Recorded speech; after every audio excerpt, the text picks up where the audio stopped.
Good morning. Welcome to Mega Nine TV morning paper analysis కార్యక్రమానికి స్వాగతం. ఈరోజు ప్రధాన పత్రికల్లోని ప్రధాన అంశాలను సార్ మనం చూద్దాం. ముందుగా తెలంగాణకు సంబంధించినటువంటి ఆంధ్రజ్యోతి దినపత్రిక గురించి మనం మాట్లాడుకుందాం. దీంట్లో ఆంధ్రజ్యోతి దినపత్రికలో ప్రధానమైన వార్త, మమ్మల్ని బెదిరించడం కాదు, కేసీఆర్ను అరెస్ట్ చేయండి. ఈ మాట అన్నది సీఎం రేవంత్ రెడ్డి అన్నది ఎవరినంటే కేంద్ర ప్రభుత్వాన్ని, అంటే బీజేపీ పార్టీని అంటాం. ఎందుకంటే పదే పదే ఇక్కడ చాలా గమ్మత్తైన రాష్ట్ర రాజకీయాలు ఏంటంటే బీఆర్ఎస్ బీజేపీ కుమ్మక్కైంది, ఆ రెండు ఒకటే, అంతా తెరచాటు రాజకీయాలు చేస్తూ ఉన్నది అంటూ రేవంత్ రెడ్డి చెప్తూ ఉంటారు. రేవంత్ రెడ్డి కానీ సో కాంగ్రెస్ పార్టీ కానీ నాయకులు సంబంధించిన వారు. అదేవిధంగా పైకి అలా విమర్శలు ప్రతి విమర్శలు చేసుకుంటారు, కానీ ఇటుపక్క కాంగ్రెస్ బీజేపీ ఒకటే అంటూ బీఆర్ఎస్ పార్టీ చెప్తా ఉన్నది. ఇది చాలా గమ్మత్తైన రాజకీయాలు తెలంగాణలో నడుస్తూ ఉంటాయి. కాబట్టి దానికి ఉదాహరణగా చెప్తూ రేవంత్ రెడ్డి కాళేశ్వరం సంబంధించినటువంటి విషయంలో ఎంతో అవినీతి జరిగింది, దానికి సంబంధించిన సిబిఐ విచారణకి ఇచ్చాము, మొత్తాన్ని మీ దగ్గరికి ఆ ఫైల్ అంతా మీ దగ్గరే ఉంది, ఒకసారి మాకు ఇచ్చి చూడండి, ఆ కేసు కాళేశ్వరం ఉంది, మేమేదో చేస్తాం, తీరుస్తాం, ఆరుస్తాం అన్నారు కదా, మళ్ళీ ఏం చేశారు ఇంతవరకు? మొత్తం దానికి సంబంధించినటువంటి ఆ ఛార్జ్ షీట్ మొత్తం మీ దగ్గరే ఉంది, దానికి సంబంధించిన ఎంక్వైరీ ఆ ఫైలు సిబిఐ మొత్తం మీ దగ్గరే ఉంది కదా, ఈ రోజు వరకు కూడా అవినీతి జరిగితే ఎందుకు బీఆర్ఎస్ పార్టీ నాయకులను ఎందుకు అరెస్ట్ చేయలేదు, దాంట్లో అవినీతి అధికారులను ఎందుకు అరెస్ట్ చేయలేదు అంటూ ఇటుపక్క రేవంత్ రెడ్డి అడుగుతున్నటువంటి ప్రశ్న. అదేవిధంగా ఇటుపక్క సిట్ విచారణలో కూడా ఇదే జరుగుతూ ఉండేది అన్నమాట. ఫోన్ ట్యాపింగ్ విషయంలో సంబంధించిన విషయంలో ఇటుపక్క మీ దగ్గర అన్ని సాక్ష్యాధారాలు ఉన్నాయి, ఎవరెవరు ఫోన్ ట్యాపింగ్ చేశారో మీకు తెలుసు, స్వయంగా అధికారులు ఒప్పుకున్నారు, ఎవరు చేయమంటే బలవంతం పెడితే చేశామని చెప్పారు, పేర్లతో సహా చెప్పారు, ఎవరెవరి కాల్ రికార్డ్స్ చేసాం మొత్తం చెప్పారు. మళ్ళీ మీ దగ్గర ఇన్ని ఆధారాలు ఉంటే దీన్ని ఎందుకు ఒక సీరియల్ లాగా, టీవీ సీరియల్ లాగా ఎందుకు పొడిగించుకుంటూ వెళ్తూ ఉంటారు, ఇంతబడి దానికి సంబంధించినటువంటి పనిష్మెంట్ ఎందుకు చేయలేదు, ఎందుకు దానికి సంబంధించినటువంటి ఫైనల్ చేయలేదు, ఛార్జ్షీట్ ఎందుకు ఫైనల్ చేయలేదు, ఎందుకు అరెస్ట్ చేయలేదు అంటూ ఇటుపక్క బీఆర్ఎస్ పార్టీ, బీజేపీ పార్టీ ఇటుపక్క కాంగ్రెస్ పార్టీని ఎప్పుడు నిలదీస్తూ ఉన్నది. ఇది చాలా విచిత్రంగా జరుగుతూ ఉంటాయి. ఎందుకంటే ఎవరికి అరెస్ట్ చేయరు, ఎవరు దీని గురించి ఏదైతే సమస్య, ఏదైతే విమర్శలు వస్తున్నాయో దాని మీద ఏదైతే ఒక క్లారిటీ ఇవ్వరు. ఎందుకంటే వాళ్లకు రాజకీయం మాత్రమే కావాలి, ఇక్కడ న్యాయాలు అన్యాయాలు తీర్పులు అవసరం లేదు. ఎందుకంటే ఆ రోజుతో దానికి సంబంధించినటువంటి క్లోజ్ అయిపోయింది అనుకున్న మ్యాటరు. వీళ్లకు చెప్పుకోవడానికి, పొడిగించుకోవడానికి, ఎలక్షన్లో రాజకీయంగా వాడుకోవడానికి, ప్రజల్లో విద్వేగమైనటువంటి విద్వేషపూరితమైనటువంటి ప్రసంగాల ద్వారా రెచ్చగొట్టడానికి, మళ్ళీ మధ్యలో వచ్చేటువంటి స్థానిక ఎన్నికల్లో కానివ్వండి, మళ్ళీ ఎన్నికలు వచ్చే వరకు వీళ్ళకు ఒక కాన్సెప్ట్ కావాలి. కేవలం చూసేది మాత్రం అలాంటి ప్రేక్షకులు మాత్రం ఒక పిచ్చోళ్ళలాగానే చూపిస్తూ ఉంటారు, అసలు ఏదో జరిగిపోయినట్టు ఒక అయోమయం, ఒక భ్రమను కలిగిస్తూ ఉంటారు తప్ప ఇక్కడ ఎవరికి అరెస్టులు చేయరు, ఇక్కడ ఎవరెవరు సంబంధించినటువంటి వ్యవహారంలో తీర్పులు తీర్చేటువంటి పరిస్థితులు ఏమి ఉండదు. దానికి ఎక్కడ మనకు ఉన్నటువంటి సహజంగానే కొన్ని లొసుగులు ఉంటాయి. ఒక సమస్యని ఏ విధంగా తప్పించుకోవచ్చో చట్టంలో 100 రకాలైనటువంటి మార్గాలు ఉన్నాయి. కాబట్టి వాళ్ళు దాన్ని అన్వేషిస్తూ ఉంటారు. దాని తగ్గట్టు మన చట్టాల్లో ఉన్నటువంటి పరిస్థితులను బట్టి కొంచెం సమయం అనేది కాలం అనేది అలా నడుస్తూ ఉన్నది. దాంట్లో కొంత వీళ్ళు వాడుకుంటూ ఉంటారు అలాంటి అవకాశాలని కూడా. దీంతో పాటు ఈ ప్రభుత్వంలో ఉన్నటువంటి అధికార పార్టీ కానీ, ప్రతిపక్షాలు కానివ్వండి, ఈ కేంద్ర ప్రభుత్వాలు కానీ, వీళ్ళ పనితీరు ఎలా ఉన్నదంటే కేవలం ఆ సమస్యని జటిలం చేసేసి దాన్ని వాడుకుంటూ కొనసాగిస్తూ ఉండటమే వీళ్ళ పని. కానీ ఎక్కడ కూడా దీనికి సంబంధించినటువంటి సమస్య పరిష్కారం జరగదు. ఇక్కడనే కాదు, తెలంగాణలో కాదు, ఏ రాష్ట్రమైనా అంతే. ఇటు పక్క చూస్తున్న ఆంధ్రప్రదేశ్ రాజకీయాలు కూడా అంతే. ఆంధ్రప్రదేశ్ రాష్ట్ర రాజకీయాలు చూస్తున్నాం కదా, గత వారం ఒక నెల నుంచి ఒకటే తిరుమల లడ్డును పట్టుకొని ఎంతో పవిత్రమైనటువంటి లడ్డును, ఎంతో మనోభావాలు, అక్కడ భక్తుల యొక్క మనోభావాలకు సంబంధించిన విషయం. ఇది కేవలం 2 తెలుగు రాష్ట్రాలకు సంబంధించిన విషయమో, లేకపోతే కేవలం తిరుపతికి సంబంధించిన విషయమే కాదు. ఇది దేశవ్యాప్తంగా, ప్రపంచవ్యాప్తంగా మన తెలుగు వాళ్ళు ఎక్కడున్నా సరే దాన్ని ఎంతో ఆధ్యాత్మిక భావనతో, ఎంతో నమ్మకంతో ఆ లడ్డును ప్రసాదమే నిజంగా దేవుడు వచ్చి చేతిలో పెడితే మన సమస్యలన్నీ పరిష్కారం అవుతాయి అన్న ఫీలింగ్తో ప్రసాదం తింటారు. మీరు సహజంగా గమనించండి, ఎక్కడైనా మనం ఏ ప్రసాదం తిన్నా కళ్ళకు అద్దుకొని తింటాము. ఓకే, ఇది దేవుని ప్రసాదం, మంచి జరగాలని తింటాం. కానీ తిరుపతి లడ్డు తినేటప్పుడు మాత్రం ఎందుకు ఒక తెలియనటువంటి ఒక అలర్ట్నెస్ ఉండేది బాడీలో. నిజంగానే మనకున్న సమస్యలు ఏదో పరిష్కారం అవుతున్నాయి అన్న ఫీలింగ్ కలిగిద్ది. మనకు తెలియకుండానే జనరల్గా మనం ఆ లడ్డు చూడగానే తెలియకుండా మన కాళ్ళకున్న చెప్పులు కూడా పక్కన చేసి ఆ లడ్డును ఎంతో చాలా భక్తి శ్రద్ధలతో, వినయ విధేయతంతో తీసుకుంటాం, దాన్ని ఎంతో స్వీకరిస్తాం ఆ లడ్డును. ఆ లడ్డుకున్న ప్రాముఖ్యత అది ఇక్కడ కాదు, ఎక్కడికి వెళ్ళినా సరే మన తెలుగువారు ఎక్కడున్నా ప్రపంచవ్యాప్తంగా తీసుకుంటారు. ఒక తెలుగువారనే కాదు, వాస్తవంగా చెప్పుకోవాలంటే కుల మతాలకు అతీతంగా కొందరు దీన్ని, ఆ లడ్డుని ఎంతో పవిత్రంగా, నమ్మకంగా భావిస్తారు. ప్రధానంగా చూస్తే ఎందుకంటే జనరల్గా కులమతాల సంబంధం లేకుండా హిందూ సోదరులు ఎప్పుడన్నా తిరుపతి వెళ్ళినప్పుడు వచ్చేటప్పుడు నాకు లడ్డు పట్టుకురావా అని ప్రేమగా అడుగుతారు అన్ని మతస్థులు. ఎందుకంటే ఓకే, అది దానికి సంబంధించినటువంటి ఏదైతే తీపి సంబంధించిన టేస్ట్ సంబంధించిన విషయం పక్కన పెట్టినా కూడా దాంతోపాటు ఏదో ఒక మంచి జరిగిద్దన్న నమ్మకం భావన అన్ని మతాల్లో కూడా ఉన్నది. అలాంటి లడ్డుని చూస్తున్నాం మనం. అంటే దాదాపుగా 2-3 ఏళ్ల నుంచి ఉన్నప్పటికీ విషయం 2 ఏళ్ల నుంచి దీనికి సంబంధించినటువంటి విషయాన్ని సాగదీస్తున్నప్పటికీ గత 15 రోజులు 20 రోజుల నుంచి మరీ తీవ్ర స్థాయికి చేరింది. సిట్టు సంబంధించినటువంటి ఏదైతే దాంట్లో ఏదైతే పొందుపరిచారో అవన్నీ కూడా కోర్టు ఇచ్చినట్టు వాంగ్మూలం ఇవన్నీ బయటకు వచ్చిన తర్వాత దాని మీద ఒక్కసారిగా చూస్తున్నాం మనం. గత వారం 15 రోజుల నుంచి దీని మీద ఒకటే మూకదాడి చేస్తూ ఉన్నారు. కాబట్టి ఎక్కడున్నా సరే దీన్ని ఎక్కడ ఆ విషయాన్ని సమస్యని పరిష్కార దిశగా అయితే ఎక్కడ వెళ్ళదు. దాన్ని రాజకీయంగా వాడుకోవటానికే ఏ విషయాన్నైనా కూడా ఉపయోగిస్తుంటారు రాజకీయ నాయకులు. మనం చూస్తున్నాం కదా, పక్క రాష్ట్రాల్లో ఇలాంటి విషయాలు ఎన్నో జరుగుతున్నాయి. ఇటు పక్క మద్యం కుంభకోణం కానివ్వండి, ఇటు పక్క ఈ తిరుపతి లడ్డు విషయం కానివ్వండి, ఇలా అనేక విషయాలు కూడా పక్క రాష్ట్రం మనం చూస్తున్నాం. ఏదైనా ఇలాగే సాగుతున్నది. కేవలం మనలాంటి వాళ్ళు చూసేటువంటి ప్రేక్షకులు మాత్రం వాళ్ళకు ఏదో ఒక రకమైనటువంటి అనుభూతికి లోనవుతూ ఉంటారు. ఏదో జరిగిపోయినట్టు, ఇంకేముంది అసలు మొత్తం ఫైనల్ అయిపోయినట్టు. మన చదివే వార్తాపత్రికలు కానివ్వండి, వచ్చేటువంటి టీవీ ప్రసార మాధ్యమాల ద్వారా కానివ్వండి, ఇంకా అయిపోయింది, ఇక రేపే అరెస్ట్ చేస్తారనో, లేకపోతే అబ్బా భలే చిక్కాడనో, లేకపోతే అమ్మో ఇంత ఘోరాలు చేశారు. మనకి ఈ కళ్ళకు కనపడే మొత్తం మనకు ఇది నిజం అని అనుకోవడానికి మాత్రం ఎట్టి పరిస్థితుల్లో ఛాన్స్ లేదు. మన కళ్ళకు కనబడేదంతా వాస్తవం మాత్రం అయితే అనుకోవద్దు. ఏదైతే మనకు వింటున్నామో అవన్నీ కూడా నిజాలు అనుకోవద్దు. ఎందుకంటే రాజకీయాల్లో ఏదైనా సరే శాశ్వత మిత్రులు ఉండరు, శాశ్వత శత్రువులు ఉండరు. కాబట్టి ఎవరికి వారు ఆ అవకాశం వచ్చినప్పుడు దాన్ని అనుకూలంగా వాడుకొని ప్రజల్ని, అసలు మనకు చెప్పేటువంటి సబ్జెక్ట్ వేరు, అక్కడ జరిగేటువంటి కాన్సెప్ట్ వేరు. కేవలం డైవర్షన్ పాలిటిక్స్ మాత్రమే నడుస్తూ ఉంటాయి. ఎక్కడ చూసినా సరే ప్రధానంగా తెలంగాణలో సంబంధించినటువంటి ప్రస్తుతం నడుస్తున్న పాలిటిక్స్ అన్ని కూడా డైవర్షన్ పాలిటిక్స్ తప్ప ఎక్కడ కూడా అది నిజం అని మాత్రం అనుకోవద్దు. కళ్ళ కనబడేదంతా అసలు అది వేరు, అది వెనక జరిగేటువంటి తతంగం అంతా వేరు. వీళ్ళంతా చేసేటువంటి హైడ్రామాకి వాళ్లకు హైడ్రామా ఎవరైతే బాధితులు ఉంటారో వాళ్లకు తెలుసు ఏం జరగబోతుందనే సబ్జెక్టు. వాళ్ళు ఎందుకు చేస్తున్నారో వీళ్ళకి తెలుసు. కాబట్టి కేవలం మనకు మాత్రం ఒక రకమైనటువంటి మన సినిమా చూస్తున్నప్పుడు ఒక అనుభూతి లోనవుతుంటాం కదా, నిజంగానే ఒక హీరో 100 మందిని కొడుతున్నాడు, అయ్యో నిజంగానే చంపేశారేమో నిజంగానే అని. అలాంటి ఆ సినిమా అయిపోయిన తర్వాత అది మామూలే, మొత్తం అదంతా కేవలం యాక్షన్ కదా. అదేవిధంగా వీళ్ళు కూడా ఒక రకమైనటువంటి హైప్ క్రియేట్ చేస్తారు, కానీ ఎక్కడ దీంట్లో సమస్య పరిష్కారం దొరకదు. కాబట్టి ఏదైతే ఈ కాళేశ్వరం ప్రాజెక్టు సంబంధించిన విషయాలు కానీ ఇలాంటి విషయాల్లో కేవలం కేంద్ర ప్రభుత్వంని దాని మీద నెపంతో నెట్టి మీరేం చేశారంటుంటారు. దాంట్లో కొంత భాగం వరకు ఒక సబ్జెక్ట్ వరకు ఒక ఫైల్ ఇచ్చేసి దాన్ని సిబిఐ ఎంక్వైరీ చేయమని చెప్పేసి కేంద్ర ప్రభుత్వం రాష్ట్ర ప్రభుత్వం అడగటం, దానికి సంబంధించినటువంటి ఎంక్వైరీ చేయటం, ఇవన్నీ కూడా కేవలం ఒక రాజకీయ ప్రచారం కోసం ఒక అస్త్రాలుగా వాడుకోవటం తప్ప ఎందుకు అరెస్ట్ చేయలేదో అతనికి తెలుసు. దాంట్లో ఎంత మాత్రం అవినీతి జరిగింది, నిజంగానే కాళేశ్వరంలో అంత ఘోరమైన అవినీతులు జరిగినాయా, మీరు చెప్తున్నటువంటి అసలు కాళేశ్వరం యొక్క మొత్తం బడ్జెట్ ఎంత, దానికి సంబంధించినటువంటి ఎంతవరకు దానికి సంబంధించిన ప్రాజెక్ట్ ఖర్చు పెట్టారు, మీరు చెప్తున్నటువంటి అవినీతి ఖర్చు ఎంత, దానికి సంబంధం లేదు, పొంతన లేదు. మీరు చెప్పేటువంటి ఏదైతే పిల్లర్ల కుంగుబాటు ఉందో అది ఎంత మాత్రం నష్టపరిచిందో తెలీదు. మొన్నటికి మొన్న కేంద్ర ప్రభుత్వం కాళేశ్వరం ప్రాజెక్టు సంబంధించినటువంటి ఏదైతే ప్రాజెక్టులకు పనితీరింది, ప్రాజెక్టులు ఏ విధంగా రైతులు ఉపయోగపడిందనే విషయంలో కాళేశ్వరం ప్రాజెక్టుని మెచ్చుకుంటూ కమిషన్ కూడా కేంద్ర ప్రభుత్వం సంబంధించిన సర్వే కూడా దానికంటే ఒక ప్రత్యేకమైనటువంటి అభినందన తెలియజేసింది. ఇప్పటికీ దానికి సంబంధించిన కాళేశ్వరం ప్రాజెక్టు గురించి కాంగ్రెస్ ప్రభుత్వం ఉన్న 5 ఏళ్ళు ఇదే లాజిక్ మాట్లాడుకుంటూ ఇదే అంశాన్ని తెర ముందుకు తెస్తూ, అయితే కాళేశ్వరం లేదంటే ఫార్ములా ఈ కార్ రేసు ఇలాంటి విషయాలు, లేదంటే ఫోన్ ట్యాపింగు, ఇదే అంశాన్ని పదే పదే చెప్తూ ఇంకా కొత్త సబ్జెక్ట్ అని దొరకట్లేదు. ఏ కాన్సెప్ట్లు చేసుకుంటూ కాంగ్రెస్ పార్టీ కాలయాపన చేస్తూ ఇచ్చిన హామీలను నెరవేర్చకుండా ప్రజల్లోకి వెళ్ళినప్పుడు ఇచ్చిన హామీలు నెరవేర్చకుండా ఆ ఇచ్చిన హామీలు ఏమైందని ప్రజలు అడుగుతారని చెప్పి ఇలా రకరకాల డైవర్షన్ పాలిటిక్స్ చేస్తున్నారనేది ప్రధానమైన వాదన, ఇటు ప్రతిపక్షాలు చేస్తున్నటువంటి వాదన.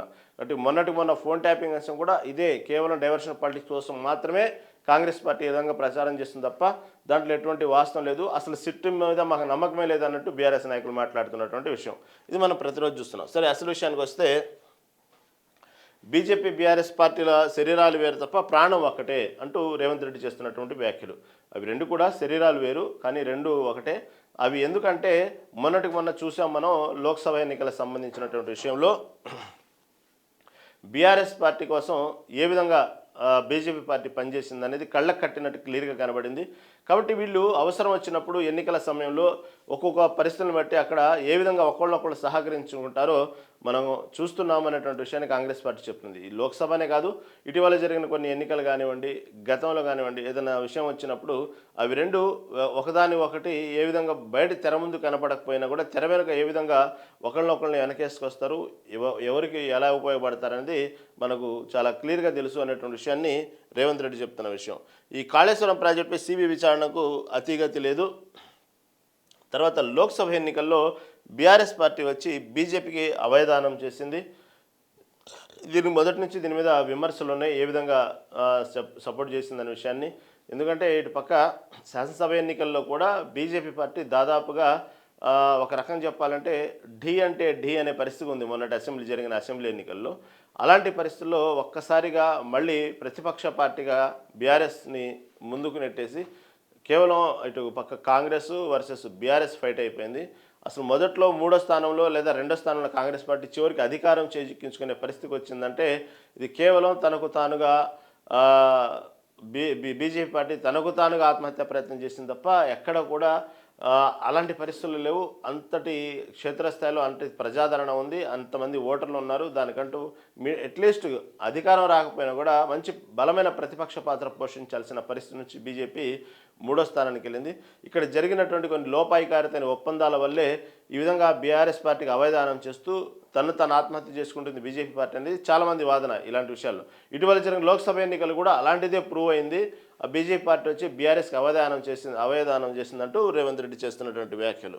అదేవిధంగా రాష్ట్రాన్ని ఏమిచ్చారని నితిన్ నబీని తీసుకొచ్చారు.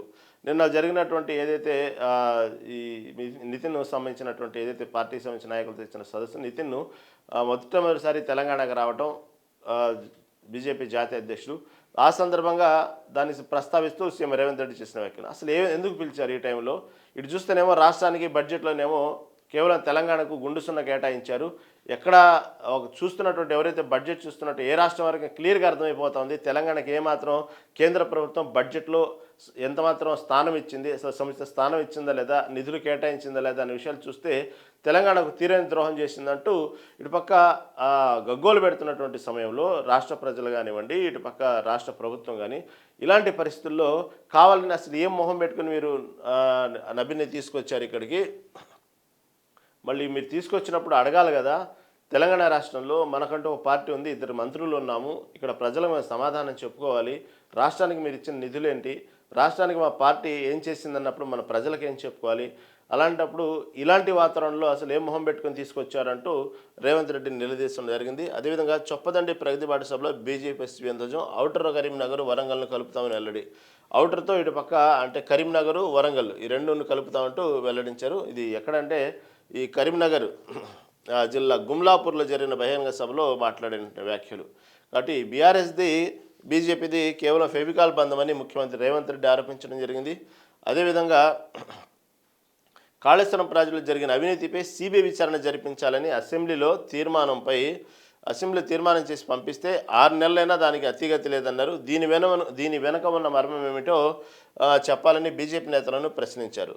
వాస్తవంగా అప్పుడు దాకా గోల్ చేసింది దీనికి సిబిఐ అండి, ఈ కాళేశ్వరంలో అవినీతి జరిగింది కదా, మరి మీరు ఇంత స్ట్రాంగ్గా గట్టిగా చెప్తున్నారు కదా, ఇవన్నీ కాదు, సిట్ కాదు, ఇవన్నీ కాదు, డైరెక్ట్గా సిబిఐ ఎంక్వైరీ కావాలని కోరింది ఇటు బీజేపీ పార్టీ గట్టిగా నిలదీసింది.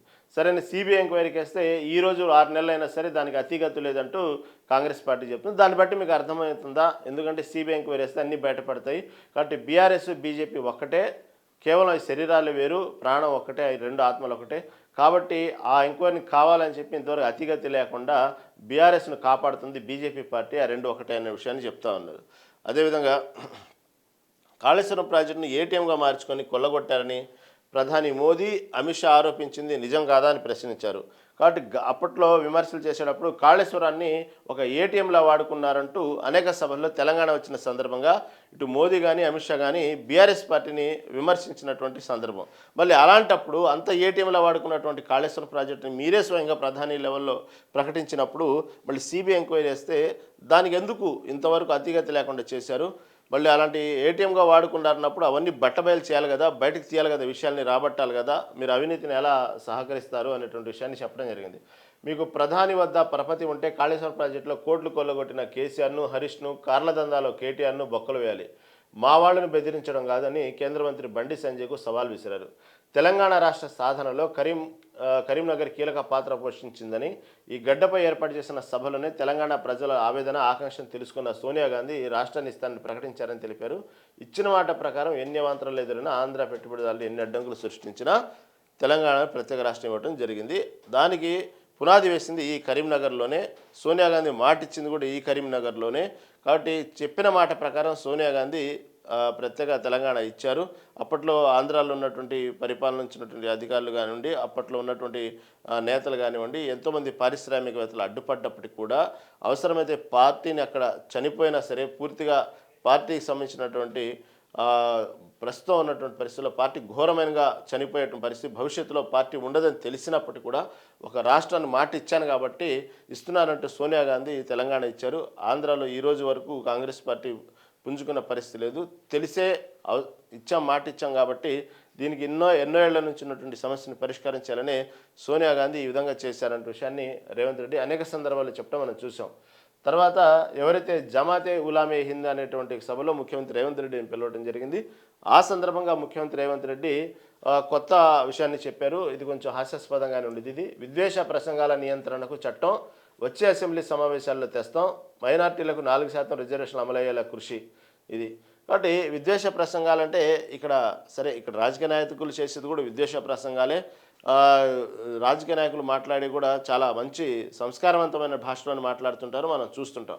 కాబట్టి దీన్ని సపరేట్గా ఏంటంటే ఈ విద్వేషాలు ఏంటంటే కులమత ప్రాతిపదికల మీద విద్వేషాలు రెచ్చగొట్టడం అనేది కరెక్ట్ కాదనేది రేవంత్ రెడ్డి భావన ఇక్కడ. కాబట్టి వాస్తవంగానే ఈ కులమతాలకు సంబంధించినటువంటి విషయాల్లో కొన్ని సున్నితమైన అంశాలు మాట్లాడుకున్నప్పుడు జాగ్రత్తగానే మాట్లాడుకోవాలి. అది ఏ కులమైనా సరే, ఏ మతం అయినా సరే.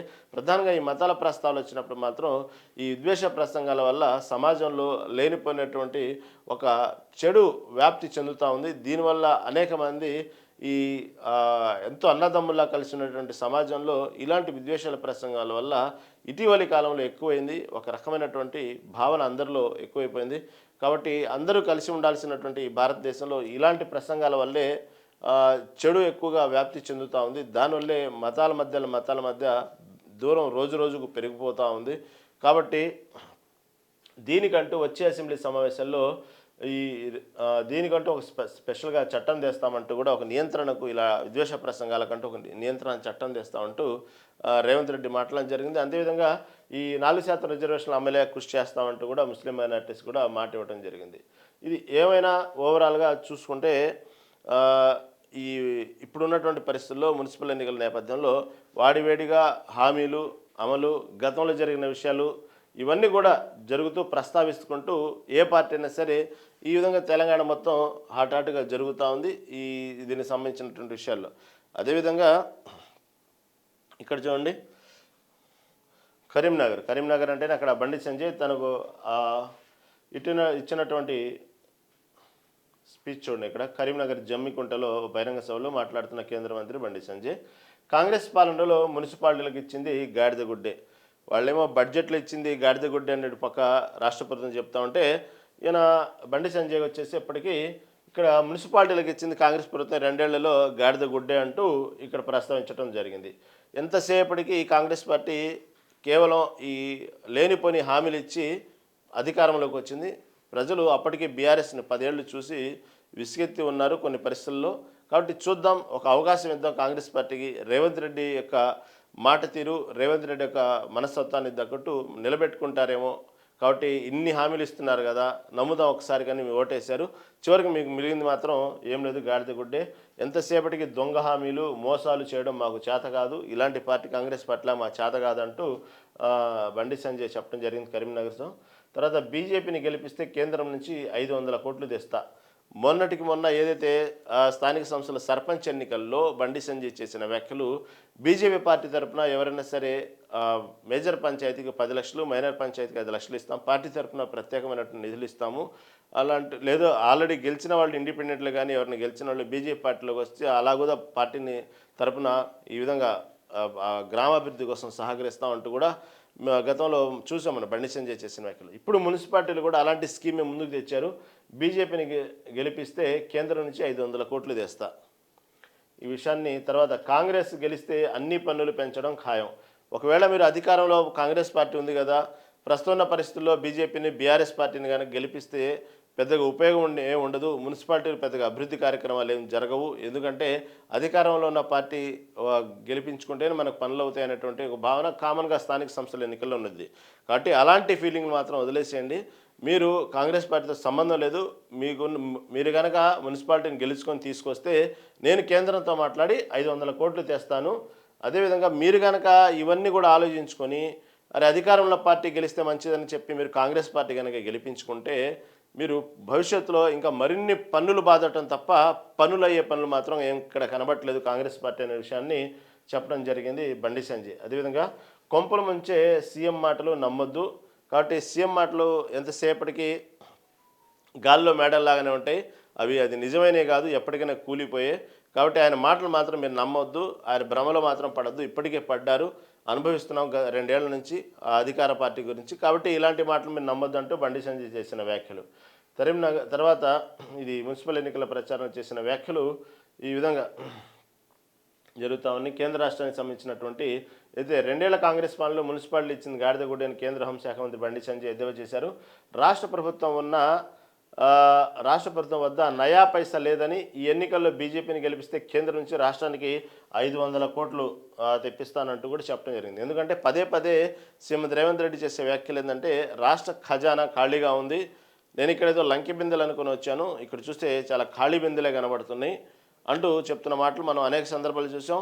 అప్పుల కోసం మనం వెళ్తుంటే మన చెప్పులు చూసి లోపల కూడా రానివ్వట్లేదు, మమ్మల్ని ఎవరు మాట్లాడట్లేదు అనే విషయాన్ని రేవంత్ రెడ్డి అనేక సందర్భాల్లో మాట్లాడడం చూసాము.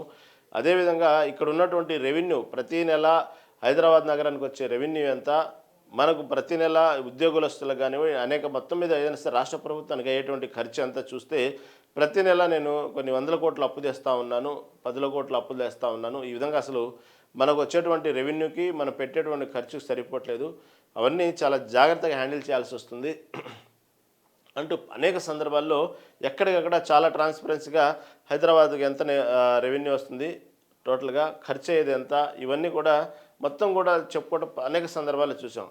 కాబట్టి వీళ్ళు చెప్పడం ఏంటంటే అసలు అంత మంచి రెవెన్యూ ఉన్నటువంటి తీసుకొచ్చి రాష్ట్రాన్ని మీ చేతిలో పెడితే ఈరోజు అప్పులమయం చేశారు, ఇంకా అప్పుల కోసం దేశాలు పట్టుకొని తిరుగుతూ ఉన్నారంటూ ఇటుపక్క బీఆర్ఎస్ చెప్తా ఉంది. కాబట్టి బీఆర్ఎస్ హయాంలో ఉన్నప్పుడు ఎన్ని 100 కోట్లు ఎన్ని 1000 కోట్లు అప్పు చేశారు అంటూ వాళ్ళు ఒక లిస్ట్ విడుదల చేస్తారు.